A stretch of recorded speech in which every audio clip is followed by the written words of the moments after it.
Hello, my name is Tracy Sinclair and welcome to Coaching in Conversation, the Mastery Series.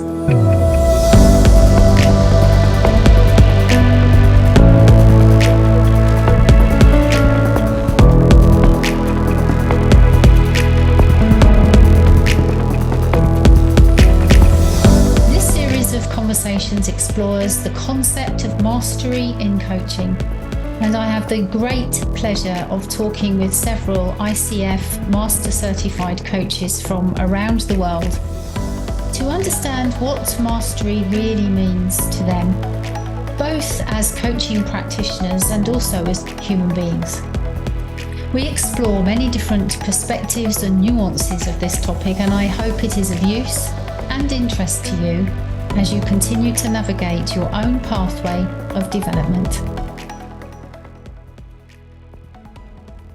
Hello and welcome to another episode of Coaching in Conversation with myself, Tracy Sinclair. And on this episode, I'm delighted to be joined by Shweta HandaGupta as part of our Mastery series. I first met Shweta 4 or 5 years ago, actually, when she was a winner of the ICF's Global Young Leader Award. And not only was that award very well deserved at that time, but even since then, Shweta has an amazing set of credentials and awards and experiences. She is recognized as one of the leading coaches in India. She coaches CEOs and boards and leadership teams. And she is also currently coaching some of India's Fortune 500 businesses and also business leaders all around the world. She is a co-founder of QuadraBrain Transformational Solutions, which really focuses on, as she describes it, making the complex change simple. And she is also a director at large and is on the finance committee of the ICF Global Enterprise Board. The key thing I also want to share about Shweta is that what really resonates with me, apart from her really amazing qualifications and experience and the incredible work that she is doing in her field, is just how sincere and human and accessible Shweta is. Whenever she speaks, I really get a sense of her speaking from the heart. And so I thoroughly enjoyed my conversation with her, and I hope you do too. Well, hello, Shweta, and welcome to our podcast conversation. I've been really looking forward to this time to talk with you, and I know you've been flying here, there, and everywhere that you've just shared with me, so I really appreciate you grounding yourself for some time in between your trips to talk with me. So you're very welcome. Thank you, Tracy. It's truly, like I said, it's an honor and a delight to be here with someone I admire so much. Wow, thank you. Thank you. Well, I'm looking forward to this conversation. And as we were just discussing before we recorded, this is part of the podcast series, which is the Mastery series, where I'm really interested in talking to some people who have the Master Certified Coach credential, who I really respect and value and like, because I really want to hear your perspectives on what mastery is in coaching, and just your perspectives on what that means for our development and our practice in this work. So with that in mind, the very obvious open question is, what does mastery in coaching mean to you?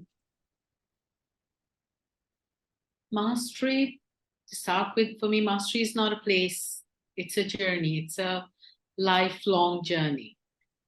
Because the only way I feel I can remain masterful is if I continue to observe, if I continue to learn, if I keep working on myself. So that's It's very important that it's something that it's a lifelong development thing that I'll be doing forever. And in terms of being masterful or mastery in the moment is where I can be fully focused on my client's best interests. Everything else falls naturally. All choices become easy for me when I know that my client's best interest comes before anything else. Mm. Mm. Well, and I'm just really struck by the fact that you started there by saying it's a journey and not a destination, or not a point of arrival, which really seems to be a common theme that is coming up. And the reason I raise that is because so many people that I interact with who want to get there or want to work towards their MCC somehow do seem to think of it as a destination. It's something I have to get and something I have to achieve. And therefore, what for you is important about that distinction, that it is a journey, it's an ongoing process? Could you say more about that? I think maybe it's also because it was never a destination for me, because I didn't imagine reaching it. I'll be very honest with you. I do happen to be one of the very early master coaches in my part of the world. And I think it just happened that, because I had honestly not imagined, there were so few, there were barely, about 5 master coaches in my geography at that time. And it was not a place I imagined myself reaching anytime soon. So I think very early on, I started focusing on my coaching and just that. And the next thing I knew, I was ready for MCC. And again, it was my mentors who told me that, my clients who allowed me to feel that I was, coaching at another level.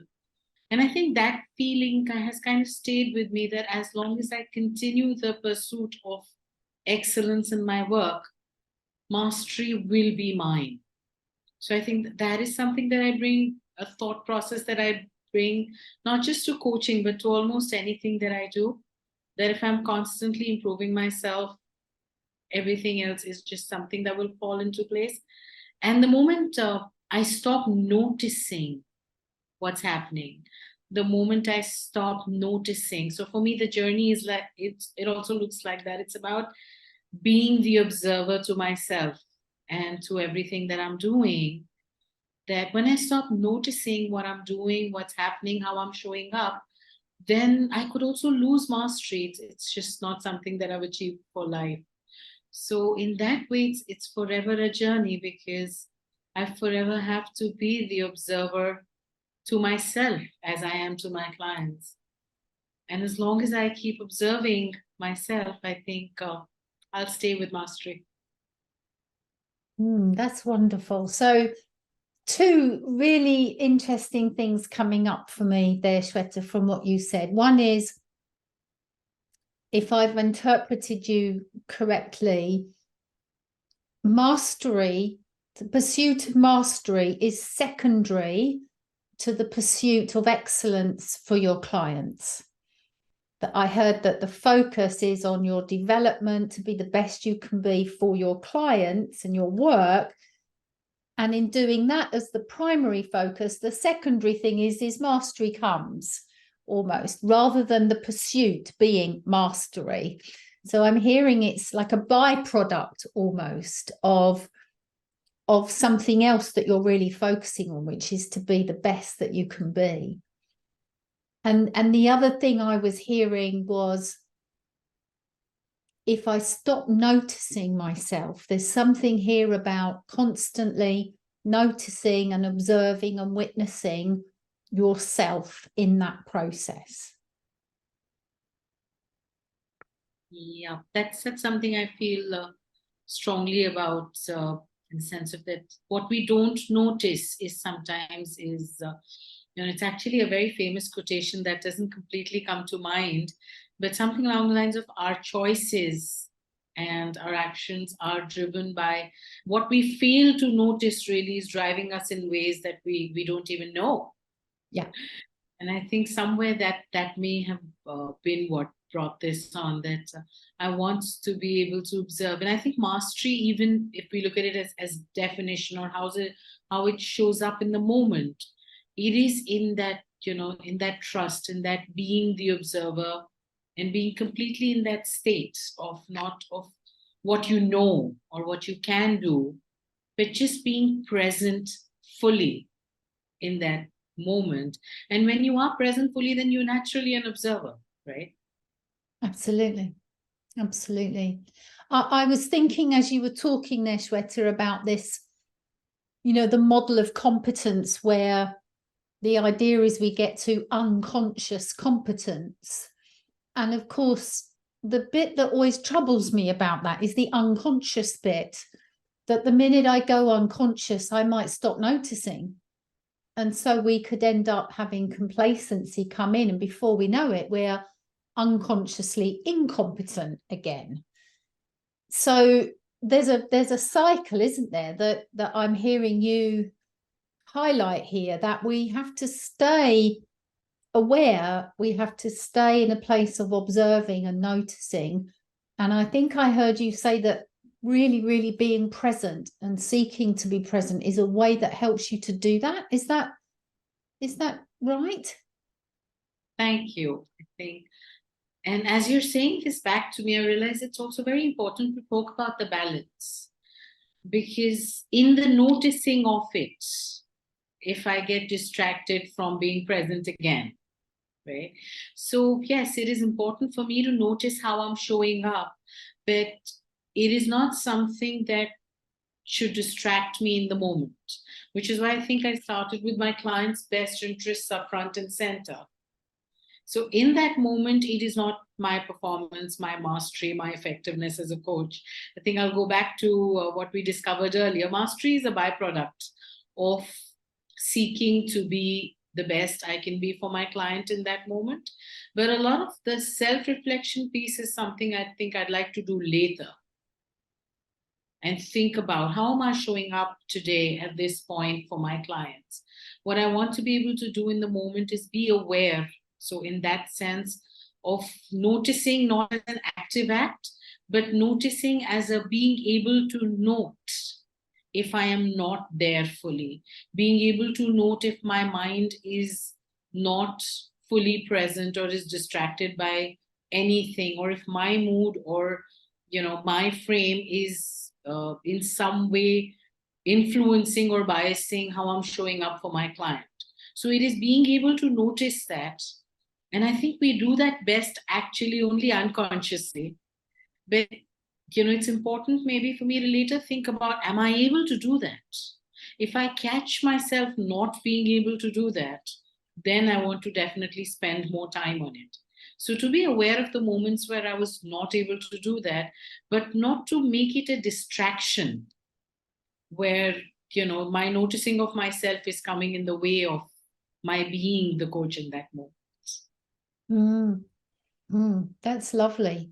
So being acutely aware and noticing, but not perhaps indulging our attention so much into that noticing that it takes us away from the person in front of us again.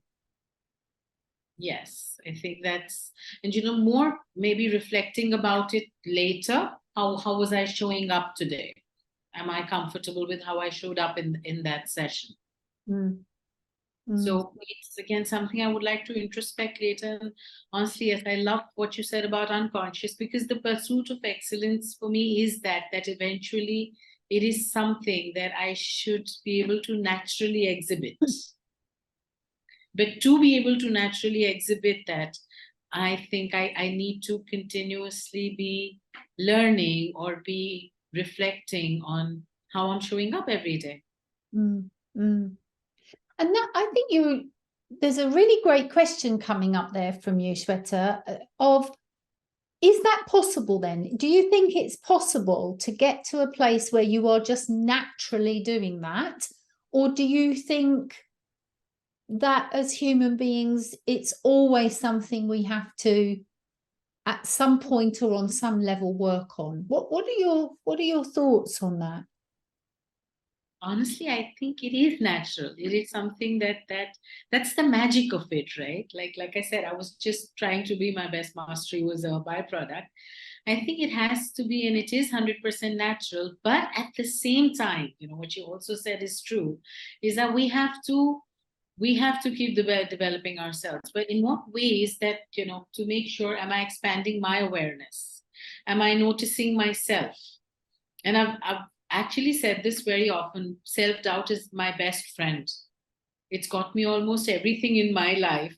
If I did not have a healthy amount of self-doubt, I fear I might, never have achieved mastery, not just in coaching, but any sphere of my life, because self-doubt helps me ensure that I'm working on myself, that I'm prepared, that I'm never taking myself for granted. But like I said, that's something you just do on an ongoing basis. But how you show up in the session, how you show up every day, that is something which is natural. You can't plan to be masterful in a session. You just are. And if there is any way, particularly to ensure you're masterful, I think it comes back to me for that to constantly keep the client's best interest at the center. Also, for me, coaching or any helping profession is almost sacred, in the fact that we need to be aware that it's a huge responsibility. People are coming to us in their most vulnerable moments. They're sharing their most vulnerable parts with us. And to that extent, it is my duty to make sure that I am prepared to handle with care, with love, the vulnerability that they share with me. Mm. And again, it is also towards that responsibility that this self-work comes up, that I have to work on myself and make sure that, because, again, my work with human behavior and brain, one thing I strongly believe is that we can accidentally block people, psychologically block people. We can accidentally damage people. I mean, we can do that anyway as people living our lives, but as coaches, as people that someone, when you're someone trusts, when someone is showing you the part of themselves that maybe they themselves haven't made peace with, in that moment, I consider it a huge responsibility to be allowed to witness that moment. And it is, I think, that huge responsibility that makes me work on myself, because I have to be sure that I can handle it in a way that best serves my client, that preserves my client's best interests. And even if it may be to say that I'm not the right person to talk to you about this today. I mean, if that's what serves my client's best interest, that's what I have to do. But it always has to be what is the right choice, not for my client. I'm sorry, not for me, not for my business, but for my clients. Yeah. Yeah. What's really coming across, Shweta, is I've heard you say quite a few times, I have to work on myself. And it's really striking, because when we first learn this skill of coaching, and we learn the competencies and the behaviors and how we ask questions and how we listen, we can so often be taught that it's not about us, it's about the client. It's client-centered, it's all about the client. And yet, as we go through that journey, and what I'm hearing you say is that it isn't all about the client, it's equally about us and the quality of our presence, and how are we continuing to work on ourselves so that we are the best, and I'm conscious this is my word, the best partner to them, in service of that client. So there's a little bit of a paradox in a way, that the work is in service of the client and it is about the client, and yet I can't ignore my own development in that process. It's equally about who I'm being in that moment. What is that resonating with you? It is, but in part that it is still all about the client. And because it's all about the client, I have to be aware of how I am influencing the client or the impact that I might be having on the client. And then it becomes about me too. Yeah. Yeah. So we're not amputated from the process, are we? We're there. Whatever energy or bias or emotion or thinking that we are sitting with is in the mix. Exactly. And, I love that you brought up the competencies and all of those. There's a part of me that wonders if some of the learning, now I love the competencies and that the way of thinking that they give us, but in the way that we are taught to exhibit the competencies. So when we break those competencies down to skills, that this is the skill that a coach needs, I have sometimes wondered if that is something we need as coaches to feel comfortable coaching. Because eventually all of that becomes secondary to the fact of maybe it becomes unconscious and that's why it becomes secondary. I mean, I remember when I started, powerful questions were like such a big deal, right? Being able to think of the powerful question and hearing all the most powerful questions in the world, I thought would help me. Having a list of powerful questions might help me. And they no longer do, because the power of the question comes through its usefulness and relevance in the moment. And some of the most deep sounding, fancy, powerful questions that we read out there may be of absolutely no service to our clients if they're not ready to go there at that point, or if that's not what they need. So that is something I smile about, that maybe being able to ask powerful questions was something I needed to do to feel confident in my own abilities to show up in that coaching session. Because in the session, all that matters is, again, that connection. You start to trust. I mean, today I think I venture to even call myself masterful is because I know that I will have the question. I just know that the question I will just come up with the best question. And if you ask me in advance how or what it would be, I have no clue. But just, again, being in a place where I'm fully present, where my client's best interest is what I serve. And when I truly care, and I use that word very consciously, because I know we were taught to keep our emotions out of it, but I truly believe that mastery is mine because I care. And because I truly care about not the action plan, the outcome, the delivery. No, I care about the client. I care about the quality of our interaction. So I know the questions will come. And knowing that the questions will come actually just allows me to naturally then listen better. To be in the moment, because I just know the rest of it will happen. I'm loving the piece about trust that you're bringing in. I know it will happen. I know the question will come to me. And also just what you brought there, Shweta, around I care about the person. There's a topic and a goal that they're trying to achieve, and there's this person that has that goal, and you're really caring not about the 3-step action plan necessarily, but about the person that wants to achieve that goal and is working towards that goal. Yes. I think, again, that's a very personal view. I think that's what makes me a good coach is I truly care. And if anybody asks me what is something I need to become a coach, I get that question. How do I know I can be a coach? Is it because I can listen better, or I ask really amazing things, or I was like, you have to love people. You have to love people, because again, if I'm asked to, going back to that word mastery, I think mastery again comes from the belief, not just in ourselves, but in our clients, the belief in the uniqueness the relevance, the beauty of every human experience, of every client's experience. And I use the word relevance very consciously, because sometimes people talk about how in coaching sessions, their client may seem to talk about something that doesn't seem relevant. I was like, you have to, sometimes we have to accept the relevance of what they feel is relevant. So just accepting the beauty and the relevance and the uniqueness of every lived experience of every client.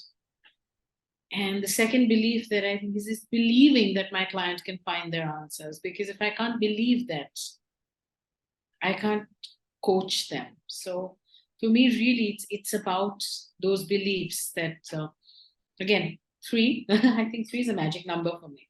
One is in the experience, the belief that the client can find their own answers, and a belief in the process, a belief in exploration for the sake of exploration. That's another thing that I talk about. For me, the turning point to mastery, or even to getting an MCC from ICF, was not when I actually shifted from thinking just about the goal and the accountability. That is very important, to valuing exploration. Because when we value exploration and we trust that honest exploration with the client will bring us the answers, I think the quality of the coaching goes to another level. Mm. So for me, it's just 3 beliefs there. Mm. That's wonderful. And I'm conscious that everyone's pathway of mastery is different, because we're all unique, as you shared. I've heard 2 really pivotal points for you that you've just described. One was this move away from the desire to have a lovely list of really powerful questions to trusting that the question will come. So it's not about me picking a question, it's about a question coming, and that's relevant in that moment. And then I also heard you just share about just the power of exploration for the sake of exploration. What else, for those listening who might be asking that question, well, how do I find my way towards mastery? What other milestones or insights or shifts would you say have been part and are still a part of your journey that you would share? Milestones and pivots, I think the big one for me is the one I already share, is realizing that we evoke awareness through exploration. We evoke deeper awareness through deep exploration. And sometimes staying too shallow to quickly get to an action plan is actually what takes away from mastery. So just knowing that awareness is evoked from honest exploration, I think, was a huge turning point. And even that trust that I spoke about, trusting that the question will come, I think that comes from coaching. That comes from actually coaching. I mean, when we say we need a certain number of hours to achieve the MCC, that makes a lot more sense to me now, because you can't learn that in a classroom. I could actually reduce it to a formula and teach it, but it still won't work for you, because because when you've coached enough is when you know that, when you, I mean, at least for me, I keep saying when I had coached enough is when I developed the trust in myself that allowed me to be truly present, to explore and to evoke awareness in a way that I couldn't have, to start with. So it was really just going out there and coaching people. And I often say this in multiple ways, that one of the ways we destroy our mastery or even our success as a coach is by trying to shortcut the process. Because coaching is something which, and I was back in the day when I first got my first coach training, I was in my mid to late 20s. It was 2007. And yeah, I was very impatient, right? If I've learned coaching now, I have to be the best coach as soon as I can be. But that's actually not how things, really panned out. So I do have the benefit of hindsight here, but it took years, and I realized for all the learnings and the millions of training programs, and I did at least 5 different coach training programs because each one was more fascinating than the last. So I would keep doing them, but it was actually the practice of coaching more than the classroom that brought me closer to mastery, if I can say that I'm there today. Because in every moment that you spend with the client, I think you evolve with every session, with every client, with every moment of insight.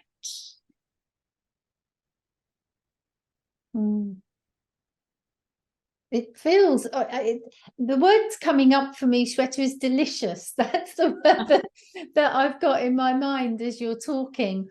Just a delicious practice, and I think you're saying something so important here when we want to learn and progress through education and through training and through more knowledge, which of course is wonderful, and I love learning new things as well.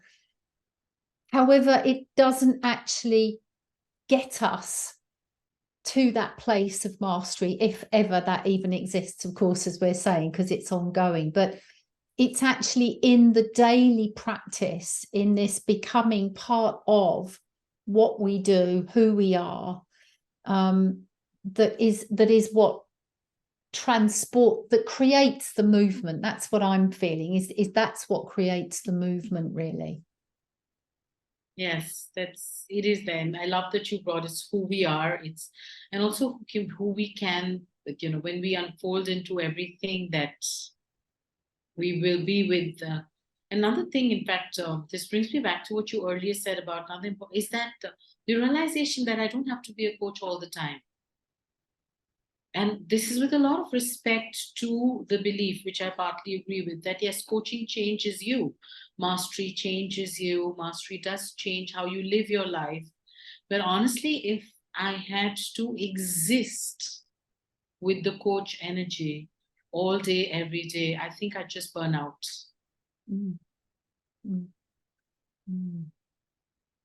That, yes, it does take you to a deeper level of awareness. It does give you a different way of looking at things. But I think also losing the burden of needing to be that all the time. If I can be completely accepting, non-judgmental, what I call, I think it was Carl Rogers who coined this term, unconditional positive regard. In that moment, just accepting that I do not have to bring unconditional positive regard to everything, every moment, every person in my life, every day. That I'm allowed to be human, that I'm allowed to have my low points, that I'm allowed to judge people when I'm hurting. I'm allowed to hurt. And I'm allowed to not be my best self when I'm in pain and I'm in hurt. And actually recognizing that I'm allowed to not be my best self also allows me to draw the boundaries that I am not right now the best person to be coaching someone. Instead of expecting myself, I took, I think, almost a 6 month to a year break from my coaching because I knew that I was not the best person during that phase of my life. And this was much post MCC, when I was a decently well-known practicing coach. There was a year where I chose not to coach. I was going through a sort of a breakdown in my life, where I felt that I would not bring my highest or my best self in the session. And that is when we are in the danger of accidentally passing on our patterns. Yeah. to our client. Yeah. So the only right choice was to not be there.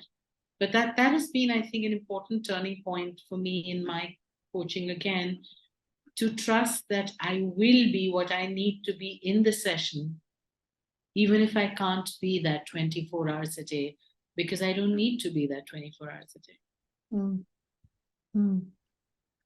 It's so important, isn't it, to remember that whilst we are sincerely seeking to be our best selves and to bring some of these beautiful qualities that you've been sharing, we are still human beings, and we are still at the behest of judgments and at the behest of reactions and pain and anger and self-doubt, which was something you mentioned earlier.